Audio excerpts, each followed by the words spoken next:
Hello everyone, Tim from Well Done Homestead here, and I just wanted to touch base with you guys again. We are going to talk about what to prepare for in a blackout type of situation.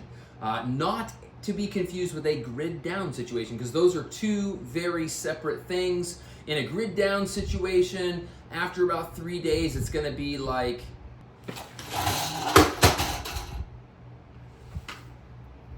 No.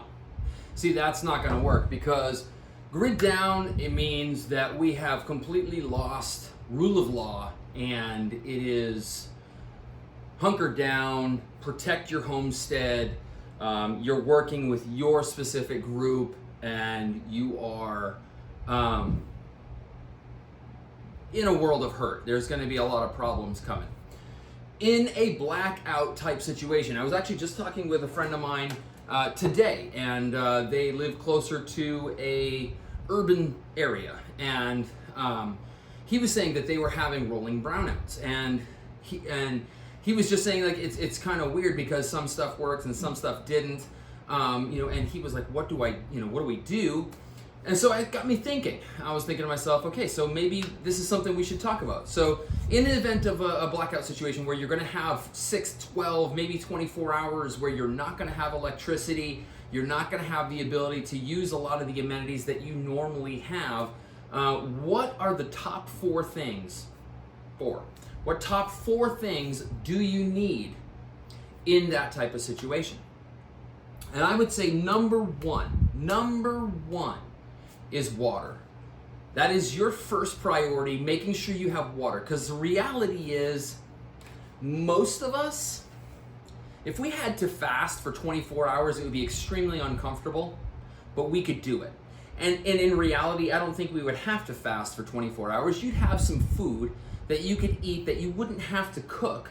It may not be the best stuff to eat, and definitely probably would end up being some junk food, but in 24 hours, it's not going to kill you. It's not going to end your life, right? But water, if you don't have water for 24 hours, it can make you sick. And for some people, that might be actually really bad. And if it goes longer than 24 hours, that could be a real problem. They say 3 days is about the max that a person can go without drinking any water and still live. 3 days. I can't imagine going 3 days without water. So water is going to be your number one priority.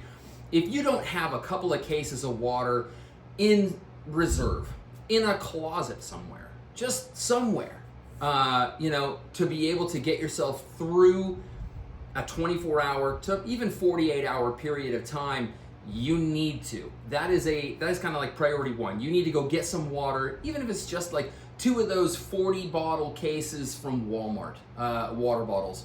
You have drinking water, you'll have some water to cook with if you need to. But again, reality is you wouldn't even need to use that for cooking. You could theoretically eat whatever food is in the pantry, like Pop-Tarts. Pop-Tarts are great. You can sustain yourself on Pop-Tarts for a little while. Anyway, but that being said, water is vitally important. You've got to have some water. Stash it away in a closet somewhere. And that's all going to depend on how many people are in your domicile as well. If you have a lot of people, you don't want to take that into account. 2 cases might not be enough. Maybe you need 4.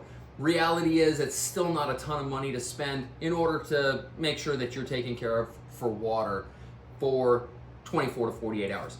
Now, if it goes beyond that, that could be a situation, especially if you live in an urban area where your water is dependent upon the electricity in order for the hydroelectric or whatever industry to pump water through the city to get to your house, your apartment, your whatever, your domicile. If that's the situation and it goes long term and it becomes no longer just a blackout situation, but a grid down situation where you don't have access to water, that could be a predicament for sure. You're going to want to find a water source, whether it's a spring or whether it is a creek or some place that you can actually filter some water for yourself. And but that's going to be a grid down situation, not a short-term blackout or brownout situation. So that's number one, water. Number 2 is going to be, and these aren't, I mean, like water is probably the most important. So beyond that one being number 1, the rest are just kind of what I was thinking of. Number 2 though, illumination.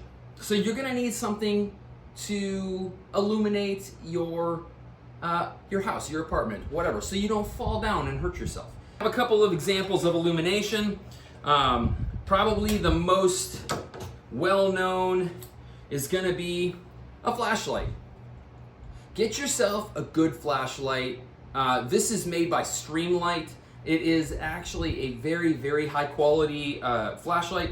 It's very bright. It's also very robust. It's also, I wouldn't say it's waterproof, but it's definitely water resistant. If you drop it in a stream, if you drop it in a mud puddle, it's not gonna die on you. So that's good, but you want something that's high quality. I like the pressure switch on the back just because it makes it easy to illuminate, to shine, whatever. But Streamlight makes a fantastic product. They're not overly expensive. I think this one might have been 50 bucks. But it also has a rechargeable battery, which is pretty cool. But if you're in a grid down situation and you don't have the ability to recharge the battery, that's something you want to consider. Making sure that you charge the battery every 3 months, every 4 months, depending on how often you use it. This one gets used quite a bit. I guess we probably charge this every 6 weeks or so, just to make sure it's topped up with energy. So a flashlight. Another option could be a headlamp.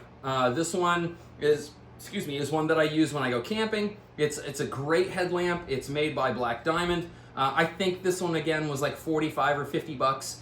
Again, water resistant. If you wear it in the rain, not going to hurt it. Also rechargeable. You have a little USB port there, and it has multiple functions. You can actually do a high beam, a low beam. You have a red lens, and then you also have green for at night, which is pretty nice. So headlamp, that's a good option. We're gonna kick it old school here. This one's actually not a kerosene one, but I actually do have access to a kerosene lantern, but lanterns are, I think they're highly overlooked. The only issue with the lantern is you're gonna wanna make sure you have decent ventilation, because if you light this lantern, it does produce some fumes that you're gonna wanna be able to get out of the room. So you're not gonna wanna use it all the time. It is a great option for outside though. So this one is propane. Propane burns pretty clean, but you can also, this one will also burn, I think this one is just propane. I don't think this one's a butane one. It's not a dual fuel, it's just a propane. But you can see it's got the little feet here. You can actually spin these feet out and make it even more stable. So your lantern won't flop over. It's very simple. Now these little I legit can't remember what they're called. Mantles. They're called mantles. They're made out of, I think they're made out of silk. So you actually have to treat these before you can use this lantern. So you see the little spouts there. You have to tie the mantle on there, and then you actually have to burn the mantle so it actually turns into ash. And then it will allow the propane to come down into those mantles and illuminate the mantle. The mantle then becomes the filament, as it were, for the light, and then you can use this as your light. Again, be careful if you are using this indoors, because it does cause fumes. Make sure it's in a well-ventilated area. But that kind of brings me to something that might be important in order to do that, and that is making sure you have lighters. Lighters are super important. They're not expensive. You can get cheap Bic lighters for literally $1 a piece.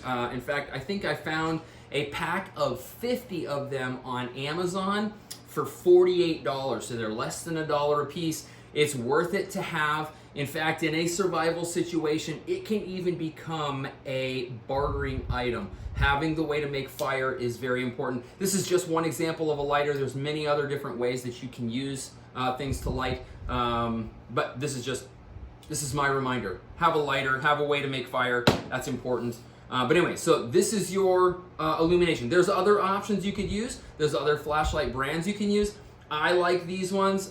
Princeton Tech makes a decent illuminator as well as far as flashlights go.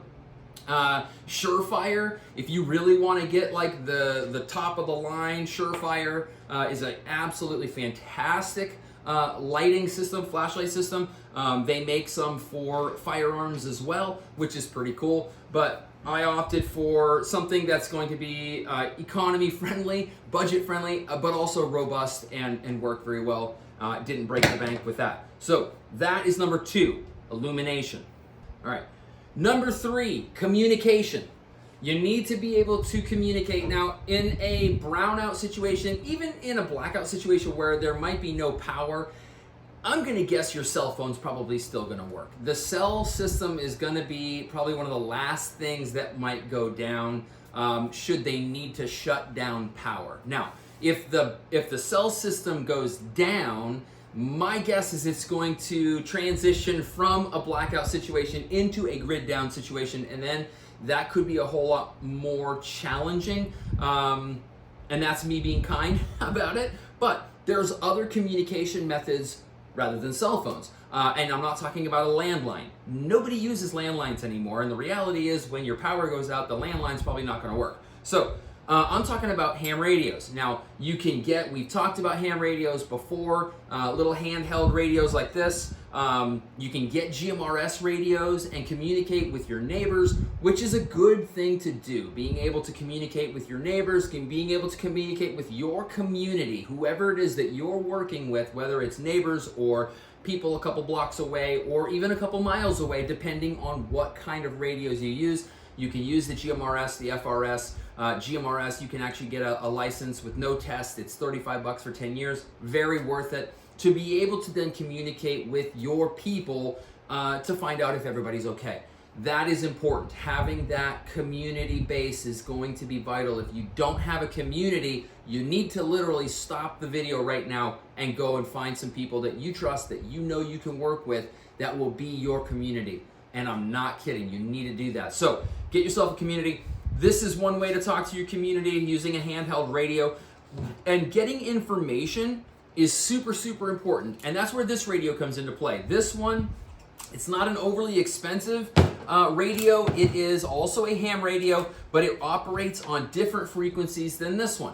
This one operates on 2 meters and 70 centimeters, which I know for some of you is going to be like, I don't know what you're talking about. That's okay. This one operates on 6 meters all the way to 160 meters, which is pretty cool. So this one will actually, with my antenna array, I can actually listen to people.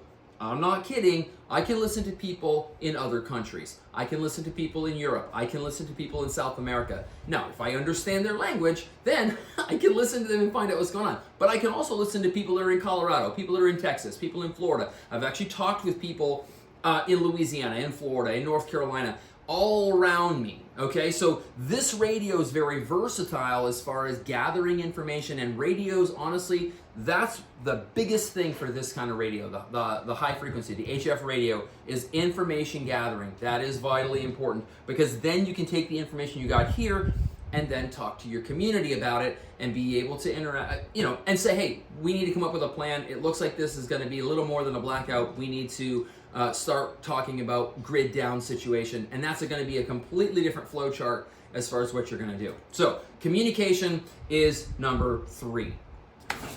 Okay, number 4 is going to be food. What do you have on hand? Do you need to preserve it? Because if it's something that's in the freezer or in the refrigerator and it's going to be off for more than 24 hours, let's say it's going to be off for 48 hours, there's a good chance you could lose some things in there. Good chance it could go bad. And that's not something you want to be able, you don't want to do that. You don't want to lose something. So you need to have in mind a way to either salvage what you have and prepare it in a way that will have some longer term storage, whether it be canning or drying or something like that, or dehydrating. Or freeze drying. If you have a freeze dryer, man, I tell you, that's one thing I really wish we had. Freeze dryers are about $4,000 for a good one, about $2,800 for a okay one, and I don't think I would go any less than that because we're talking about food, and I don't want to die of botulism. So anyway, but being able to prepare that food so that you're not losing anything that's in the freezer, that's in the refrigerator, and obviously, this is going to be seasonally dependent, right? So right now we're in the middle of February. However, today where I'm at, it is literally 48 degrees outside. It was sunny, it was beautiful. Even though it was the 7th of February, it was beautiful outside. If we were to have a grid down situation, I can't take things from my freezer or my refrigerator and put them outside and use the outside fridge because it's not gonna work. Now, if I lived up in Maine, or if I lived in Canada, or if I lived in Alaska, you got, especially in Alaska, man, you got like 10 months where you can use the outside fridge and it might be too cold to eat because it might freeze it solid. But you got to use the seasons to your advantage, okay? If it's the winter time, generally you'll be able to take some of that out of the room temperature, because that's gonna start to thaw out of your fridge and freezer, and put it outside in the snowbank if it's frozen, on the porch if it's not frozen, and you would preserve it that way, which is great. If you don't have the ability and you're in the summertime or whatever and you run out of electricity that way, then you got to worry about preparing your food. Now, there's a lot of ways that you can cook. I mean, I have a couple of different instances here. We're going to start with my smallest one here. This is a little camping stove that I have used, not very often. I don't particularly like this one, but it does work pretty well. If I can get it out of here. You can actually see, this is actually your burner. This is what, it's like this, right? So this is what your pots are gonna sit on, these little teeth here, right? This is gonna be your fuel source. You're gonna put alcohol in there, and it actually has some little holes there. You put isopropyl alcohol in there or something like that, and you light it on fire. You set it in there first, because if you don't set it in there first and you light it on fire, you're gonna burn your hand. You can light it, boop, light it in there, and then you can actually use this. This is a burner right there. Now, something that works super well with this stove, because let's face it, having an open flame like that's probably not going to be the best. It's not going to be the most efficient. This is a windscreen, and it's a relatively cheap one, but you can take this windscreen and place it around your stove, and then you've isolated your stove area.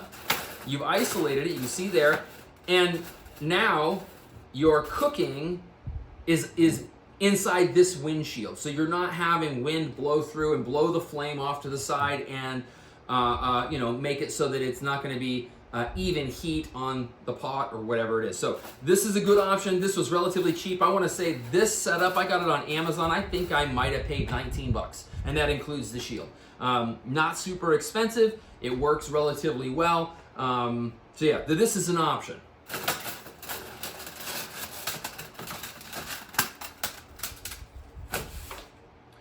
A second option that you can use,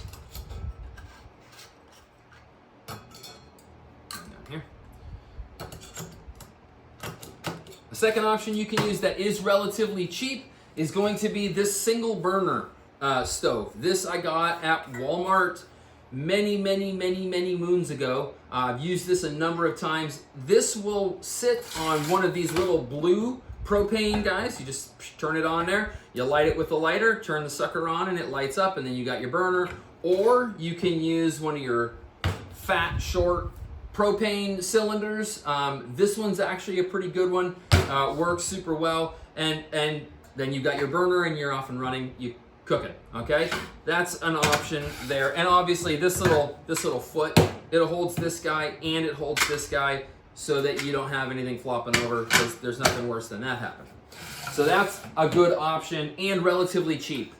These fuel cells, I think the green ones are like 10 bucks for 2 of them. The blue ones, I don't know. I use these with my torch, my propane torch, for in the garage when I'm working on stuff.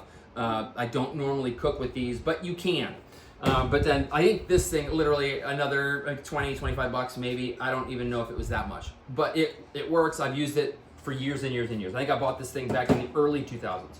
Now I have it's called a jet boil. It's like a camping, backpacking style stove, and these are the fuel cells that it uses. This is a butane propane mix. Now, the Jetboil will work on propane, and it will work on butane, and it will work on the mix, provided you get the multi-fuel version. You got to be careful with that because these burn at different temperatures and you can burn up your stove, and that's not good, obviously. But that is in my backpack, and I didn't take it out for this video. But this is the fuel cell that would burn.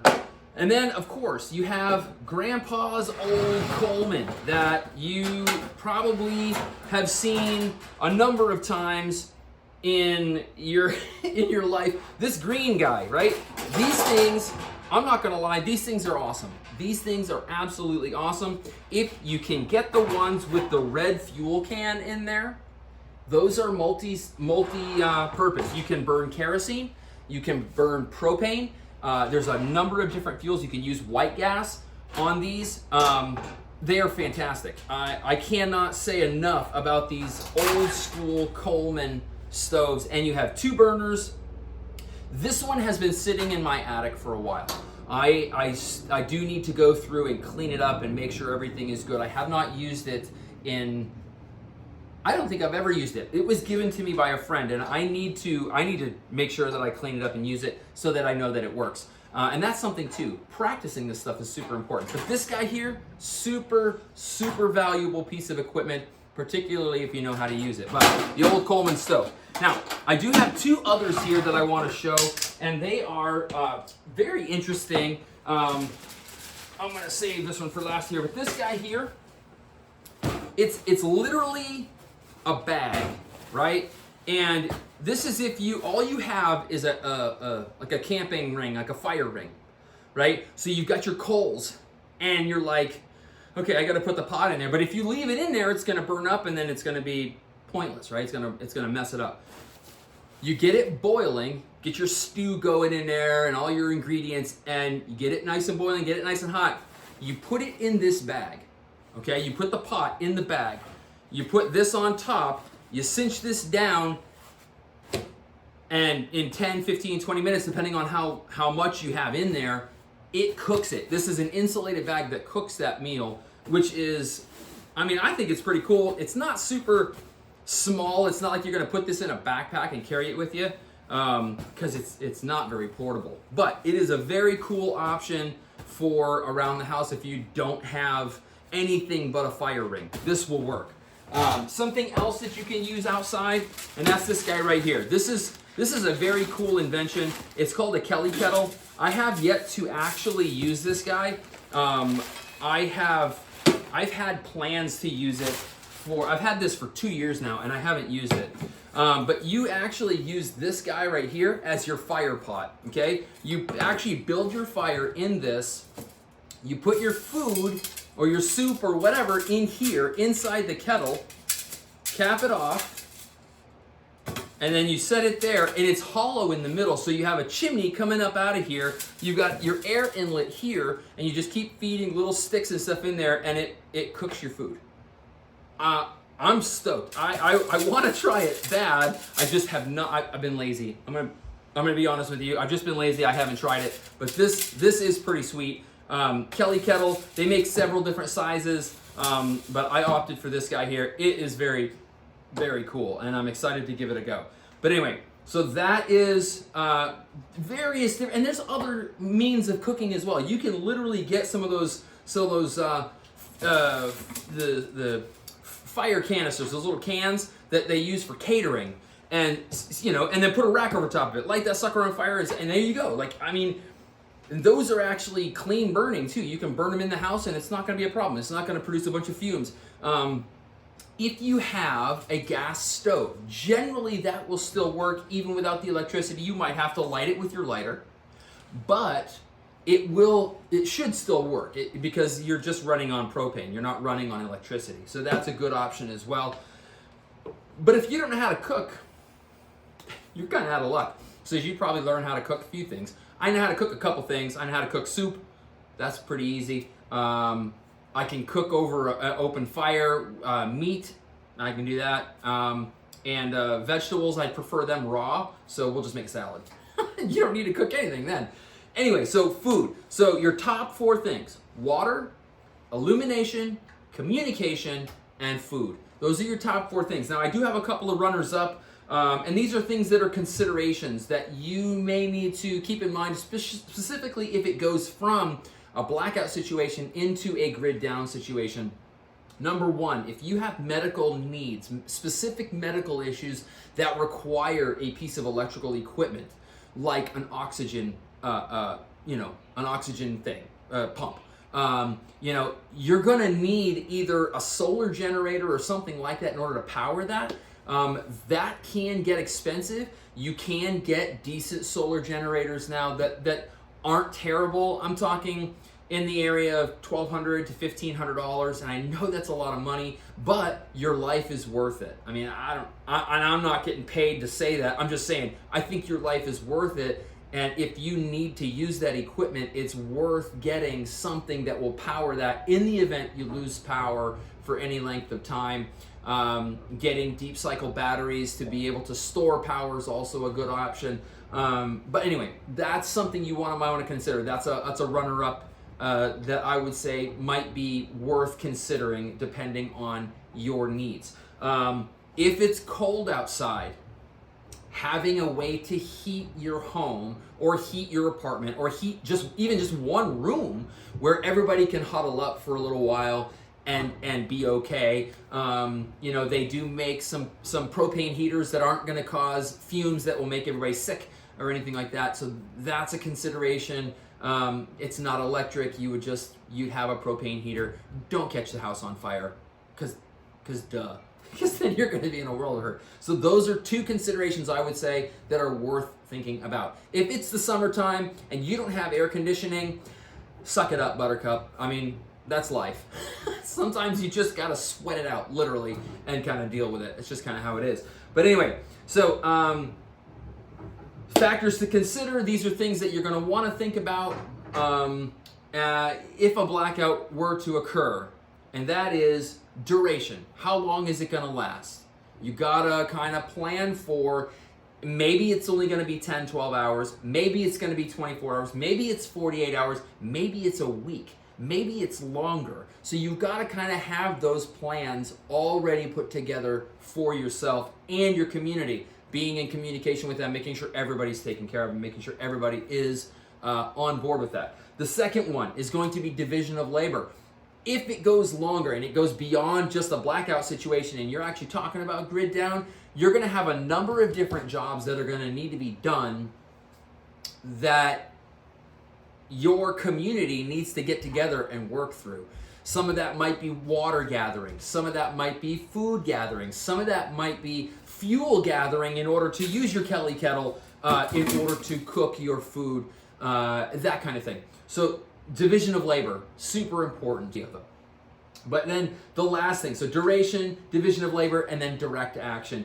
Do you need to have a protective duty schedule to protect your domicile, your homestead, making sure that nobody's going to come and loot your garden, making sure that nobody's going to come and take your fuel, making sure that nobody's going to come and steal your things that you've prepared, whether it be food or even chickens or eggs or whatever, your livestock. If you live out in the country, if you live in the city and you have chickens, awesome, good for you. I don't know of anybody that does, but good for you, that's awesome. But so direct action, do you need to take direct action and have a schedule for protecting your domicile and your homestead?